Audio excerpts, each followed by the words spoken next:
Mesdames et messieurs, bonsoir et merci de votre fidélité de suivre cette édition.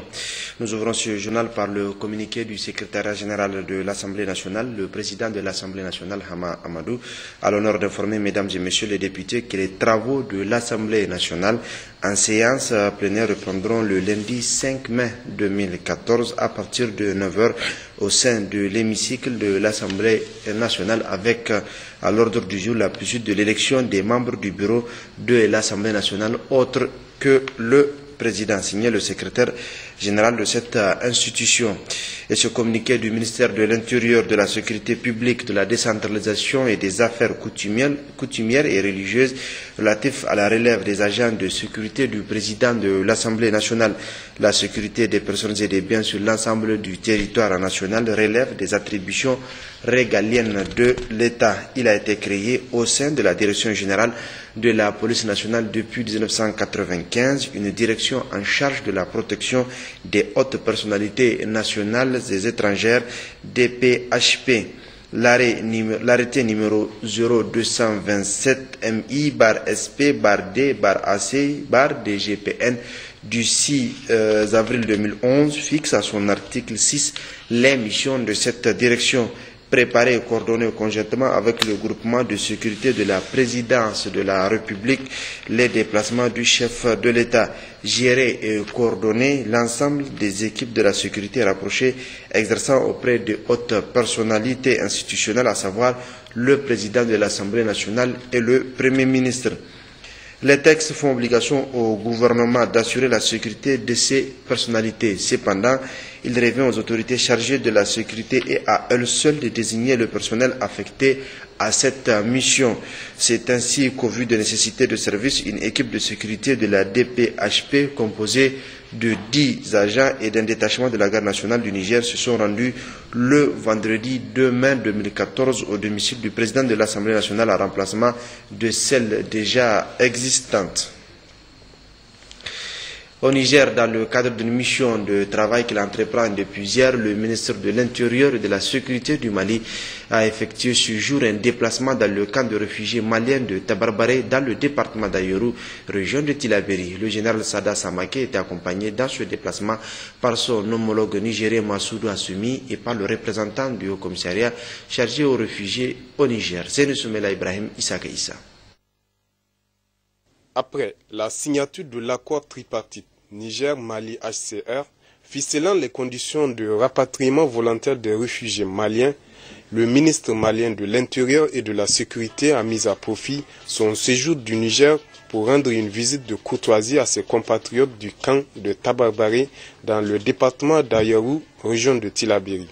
Nous avons célébré le 19e anniversaire de notre concorde nationale ici à Tabarbaré pour prier Dieu que le Mali connaisse aussi cette paix si chère à nos deux chefs d'État, cette paix seulement qui va nous permettre de nous occuper de l'essentiel, c'est-à-dire le développement économique et social de nos deux pays. Ici au Niger, ces camps de réfugiés n'ont jamais constitué pour nous un problème. L'ensemble des partenaires ont accompagné ces camps avec évidemment les efforts de l'État. Nous pensons que dans quelque temps, comme vous l'avez suggéré et je l'ai suivi hier, dans quelque temps après la signature des tripartites, le retour sera organisé et que la paix s'installe enfin et définitivement au Mali. Nous l'avons entretenu au Niger, nous la souhaitons de plein cœur pour le Mali. Venir s'enquérir des conditions de vie de ses compatriotes dans ce camp, mais aussi les transmettre les salutations du peuple malien et en premier chef, celle du président Ibrahim Boubacar Keïta, constitue la raison qui motive ce déplacement du général Sada Samake au camp de Tabarbaré. Comme vous le savez, je me retrouve au Niger dans le cadre de la signature d'un accord tripartite pour le retour organisé des populations maliennes réfugiées au Niger. Et j'ai tenu à marge de cette rencontre à venir voir sur le terrain et voir moi-même les conditions dans lesquelles vivent mes compatriotes. Et à mon arrivée, j'ai été vraiment très content et satisfait de voir que mes parents sont dans de très bonnes conditions ici d'abord. En venant ici, je voulais lui rapporter un message fort du président de la République. Je salue le président et l'ensemble du peuple malien. Également dire à nos compatriotes que le Mali ne les a pas oubliés et le Mali ne les oubliera jamais. Nous allons faire en sorte que dans les jours et les mois à venir, tous nos réfugiés où qu'ils se trouvent puissent rentrer pour venir participer à ce vaste programme de réconciliation que nous avons engagé. Les Maliens, tous les Maliens ont leur place et nous voulons que chacun vienne prendre sa part de responsabilité. Et nous n'avons pas le choix, nous devons aller vers une paix définitive dans notre pays pour la relance économique et le développement de ces régions. Pour son homologue Hassoumi Massoudou, l'engagement des autorités nigériennes à assister les frères maliens ne faiblira pas, et ce jusqu'au retour définitif de la sécurité dans le nord Mali. Le Niger est toujours solidaire du Mali dans l'épreuve. Le président de la République du Niger, dès les premiers moments, a exprimé cette solidarité au nom du peuple nigérien. Et aujourd'hui aussi, nous avons signé cet accord tripartite qui définit le cadre de retour des réfugiés. Et nous jouerons notre partition à fond pour que ces réfugiés maliens retournent dans leur pays dans la dignité, dans les meilleures conditions possibles de dignité. Nous sommes des frères, le peuple du Mali et le peuple du Niger sont frères, c'est les mêmes communautés et nous tenons à jouer notre partition et montrer notre solidarité jusqu'au bout du processus. Je tiens à marquer que le Niger se réjouit de la paix qui est en train de se retrouver, de revenir au Mali. Le Niger appuie fortement le processus de réconciliation nationale engagé au Mali. Nous pensons que c'est une condition de la paix au Mali, mais c'est aussi une condition de la stabilité dans notre région. Tout en invitant ses 7329 compatriotes du camp de Tabarbaré à lui faire part de leurs doléances, le ministre malien leur a remis une assistance financière. Toute chose saluée par les réfugiés, tout comme d'ailleurs leurs conditions de séjour en terre nigérienne qualifiées de satisfaisantes. Des conditions de vie qu'ils ont tenu à partager avec leurs hôtes à travers la visite au niveau de quelques infrastructures du camp et des activités génératrices de revenus menées par les réfugiés sous l'encadrement du HCR et de ses partenaires. Toujours dans cette partie du Niger, le ministre de la Communication chargé des relations avec les institutions était quant à lui ce matin à Ayoru, dans la même région de Tillabéri. Yahouza Sadissou a procédé à l'inauguration officielle du centre de diffusion national. Borik Albadia Hamaniseni. Le 4 mai 2014 restera à jamais gravé dans la mémoire des populations d'Ayoru. En effet, ce dimanche, le ministre de la Communication chargé de relations avec les institutions, Yahouza Sadissou, a procédé à l'inauguration de l'antenne de télévision nationale qui permettra aux populations d'Ayoru de mieux suivre les programmes de Télé Sahel. Ce résultat est le fruit d'un long processus. Par cet acte significatif, les autorités de la 7e République, au premier rang desquelles son Excellence M. Issoufou Mahamadou, président de la République, chef de l'État, font du bien-être des populations nigériennes une de leurs priorités. Pour le ministre Yahouza Sadissou, cette cérémonie constitue le point de départ d'un vaste programme d'inauguration à l'échelle nationale de centres de diffusion pour la résorption des zones d'ombre dans les localités du Niger, identifiées comme isolées en matière de couverture radio et télévision. Ce programme ambitieux pour lequel l'État a investi plusieurs milliards de francs CFA se poursuit et va concerner cette année les localités de Bouza, Matamé et Ayoru où nous nous trouvons aujourd'hui. Les travaux au niveau de ces trois localités en sont au stade de réception ou de finition, tandis que le processus concernant les zones de Guéchémé, Beleyara, Adarbisanat, Abalak et Ungorti, en dépit de quelques difficultés, est en bonne voie. Bien évidemment, le gouvernement a tout naturellement une pensée toute particulière pour ceux de nos compatriotes qui éprouvent encore des difficultés à capter dans leur zone les émissions de la radio et de la télévision nationale. C'est pourquoi, nonobstant les difficultés de mise en œuvre que j'évoquais tantôt, le programme de création à l'échelle du pays des centres de couverture des zones d'ombre va se poursuivre encore plus activement. Et ceci au nom tout simplement du principe sacro-saint du droit à l'information consacré par notre loi fondamentale et auxquels le président de la République et le gouvernement accordent une attention soutenue.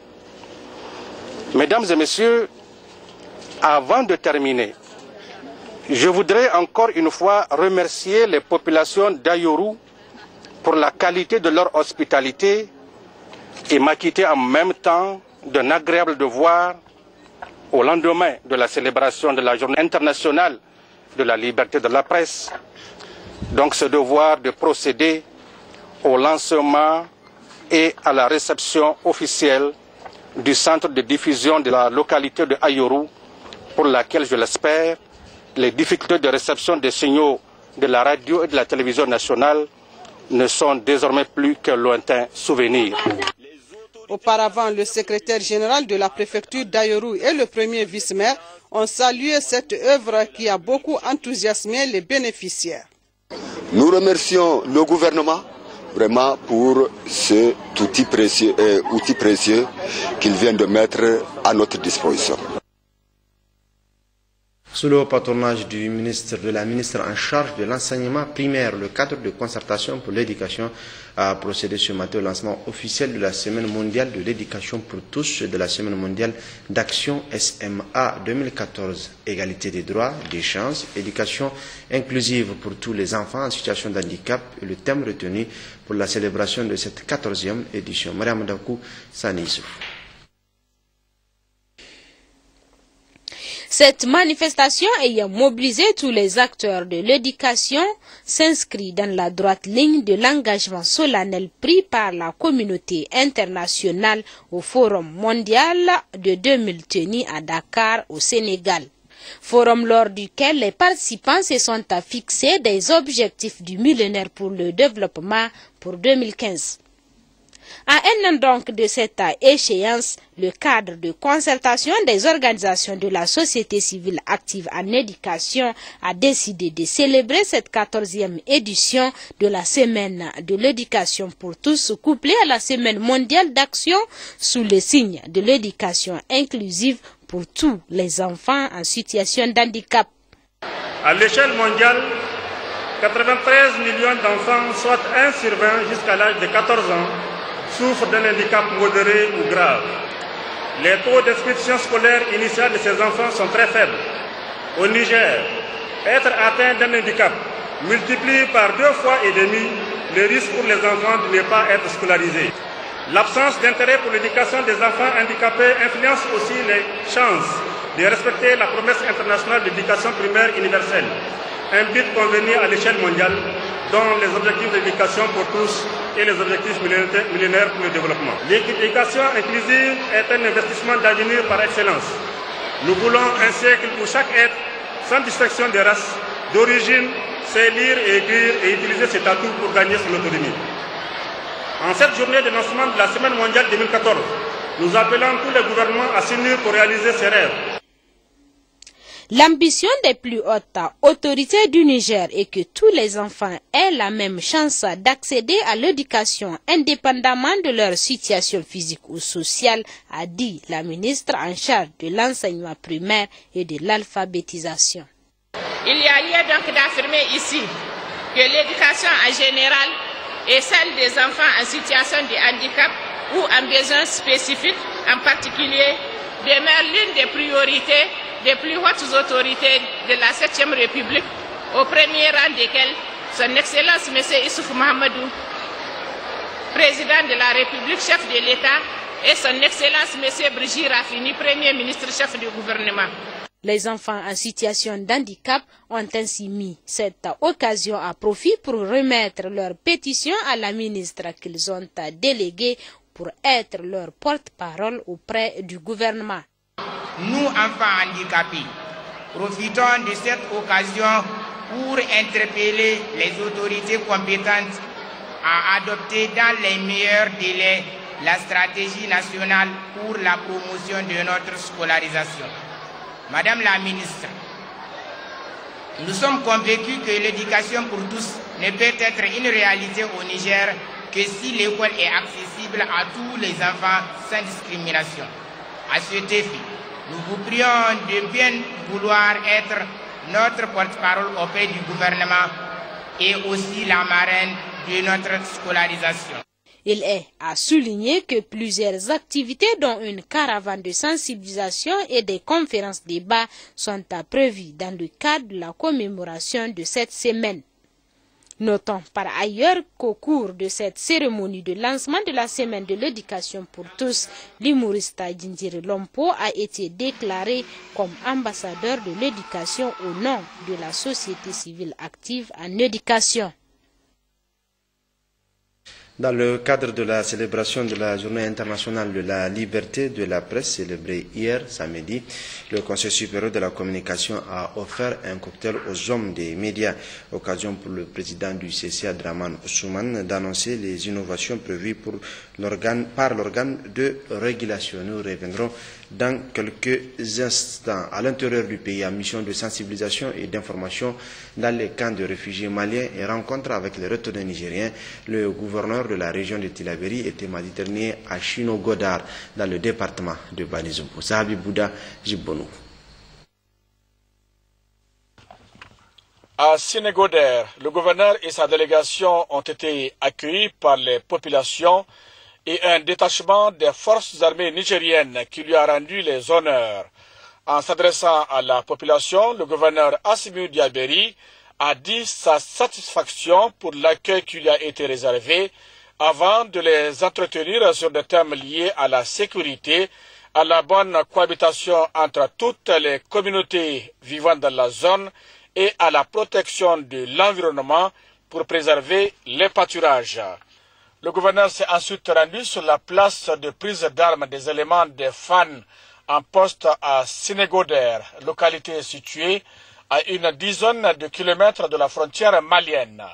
Assimi Diabiri a transmis aux officiers, sous-officiers, hommes de rang de ce détachement toutes les salutations et les encouragements du président de la République, chef de l'État, chef suprême des armées, El Hadj Issoufou Mahamadou, et du Premier ministre, chef du gouvernement, Brigitte Raffini. Vous faites honneur à votre pays, a lancé le gouverneur de Tillabéri, en vous acquittant honorablement de votre mission de sécurisation des Nigériens et de leurs biens, malgré les conditions climatiques difficiles et austères dans lesquelles vous évoluez. La sécurité n'a pas de prix à ajouter au Diabéri et elle a un coût, et ce coût, les plus hautes autorités ne ménagent aucun effort pour garantir la paix des Nigériens en mettant les moyens humains, matériels et financiers qu'il faut à la disposition des forces de défense et de sécurité. En rappel, la zone de Sénégoder a connu il y a quelques années des moments de grande insécurité à cause de la situation au Mali voisin.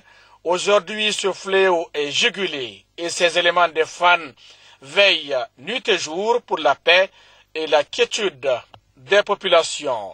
Cependant, cette accalmie observée ne doit en aucun cas constituer un moment de pause ou de relâchement, a dit le gouverneur. Au contraire, vous devez rester vigilant à chaque instant pour éviter des effets de surprise. En terminant, le gouverneur Assimi Diaberi a appelé à la cohésion de tous les corps militaires pour qu'ensemble le terrorisme et le banditisme résiduel soient vaincus. Une autre mission de sensibilisation, cette fois-ci de la Commission nationale de collecte et de contrôle des armes illicites, conduite par le président de la Commission, le général Youssoufa Mamadou Mega, s'est rendu dans le nord Tawa où il a eu plusieurs rencontres avec les populations locales. Hawa Mamadou Lawalissini. Il s'agit pour le président de la Commission nationale pour la collecte et le contrôle des armes illicites, le général Youssoufa Mamadou Mega, qu'accompagne pour la circonstance le secrétaire général de la région Al-Farouk FLN, le gouverneur de la région Barmoussa Alifou en mission dans la zone, Al-Bousseini Alassane, expert national de la commission, de Omoro Alpha Abdelkadri Al-Mansour Mohamed, membre de la commission, et des responsables des forces de défense et de sécurité, de faire connaître la commission et de sensibiliser les populations sur les dangers des armes illicites. Cette mission s'est rendue successivement à Akaou, Tintabaraden, Tassara, Tiliya, Tabalak. Devant ces vaillantes populations, le président national pour la collecte et le contrôle des armes illicites, le général Youssouf Mamadou Maïga devait transmettre les salutations fraternelles du président de la République, chef de l'État, chef suprême des armées, son excellence Mahamadou Issoufou. La prolifération des armes de petit calibre a des conséquences fâcheuses sur les populations. À titre illustratif, dira-t-il, le Moujaou, l'Akmi et plus aussi de Boko Haram.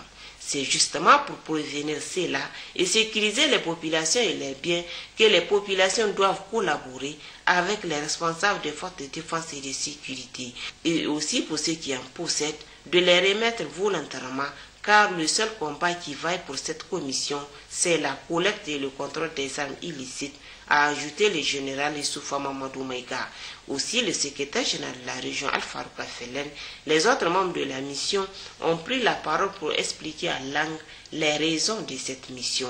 La parole fut donnée à l'assistance, qui pour apporter des contributions, qui pour poser des questions qui ont eu des réponses appropriées.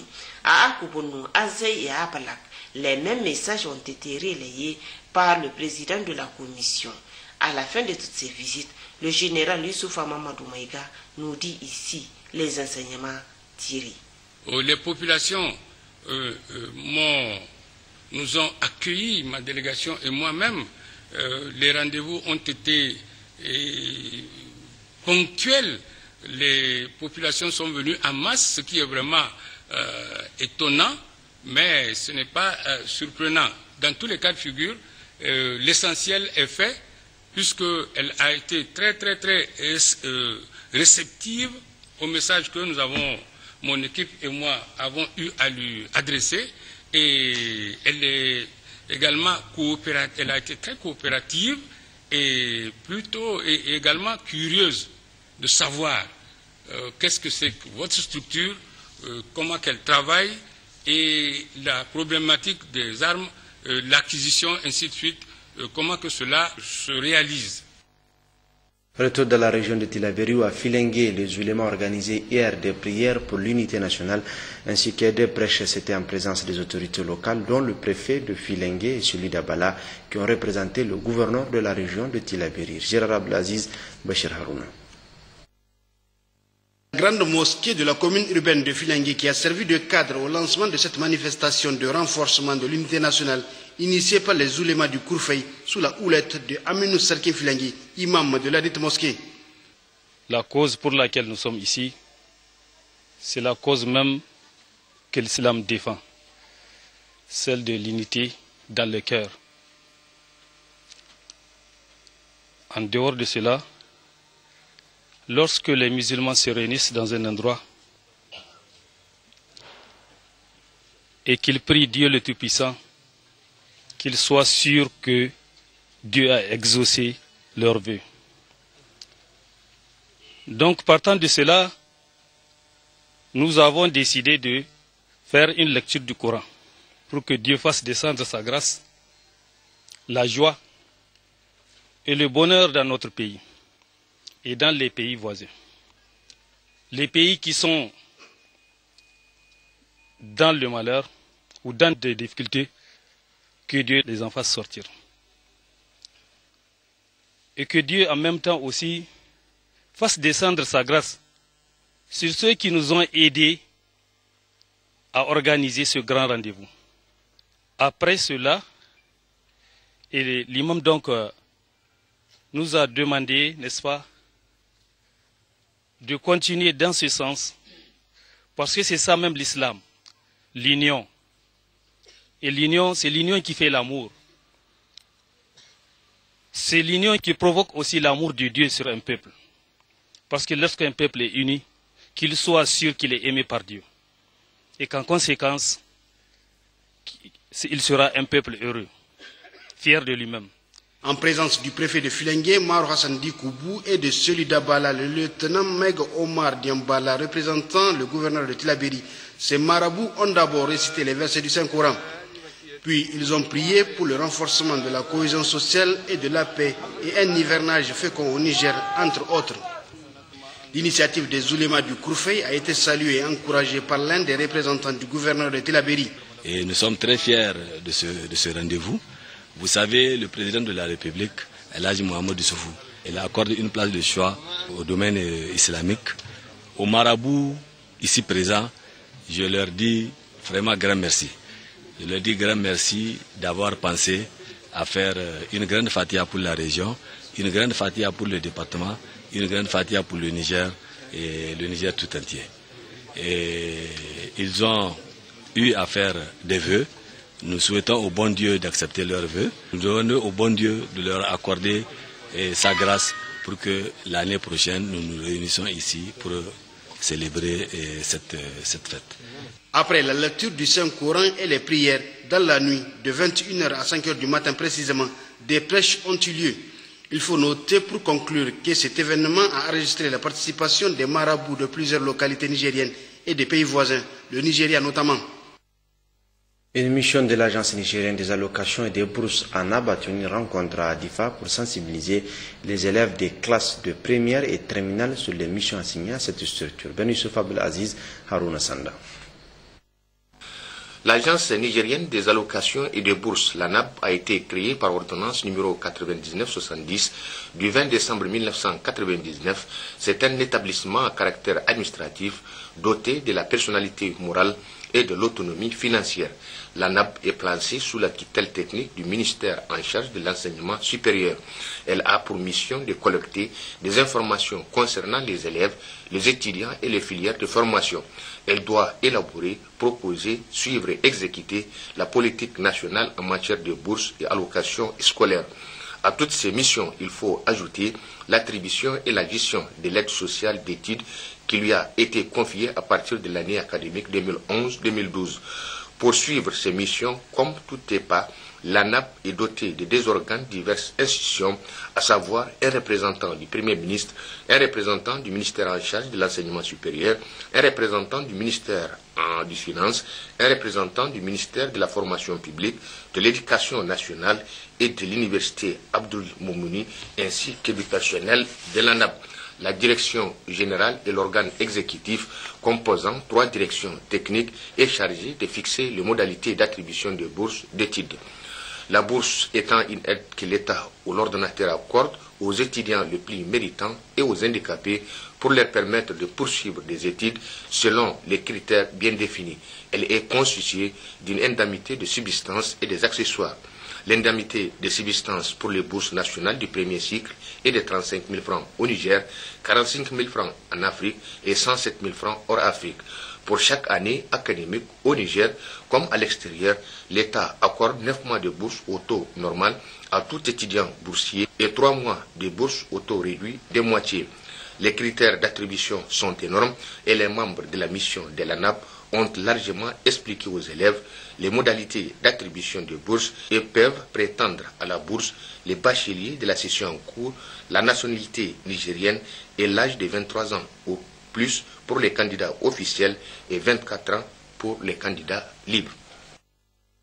Clôture de l'atelier de formation sur la base de données du dispositif de collecte et d'analyse organisé par le programme d'appui à la société civile PASOK 2. Durant 3 jours, les acteurs de la société civile ont formé sur les techniques de création du dispositif. Habibou Garba et Bachir Harouna. Avoir des informations fiables et à temps des organisations de la société civile sur leur intervention dans le cadre des actions publiques, tel est le but de cette formation sur la base des données du dispositif de collecte et d'analyse en continu organisé par le ministère du Plan, de l'Aménagement du territoire et du développement communautaire à travers le programme d'appui à la société civile phase D. Ce travail, cet atelier qui se conclut aujourd'hui, ce travail que le PASOK a démarré depuis maintenant 2 ans, doit nous permettre justement d'avoir cet historique et en même temps une vision des dynamiques qui sont en cours.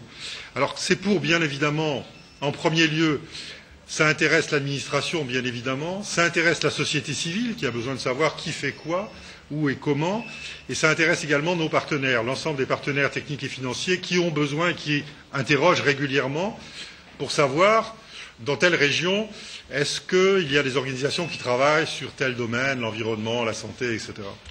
On avait bien sûr, on s'appuyait aujourd'hui sur votre connaissance, à vous qui êtes les directeurs régionaux, Malheureusement, sans dispositif de suivi, il était extrêmement difficile de donner des éléments complets, quantifiés, qualifiés.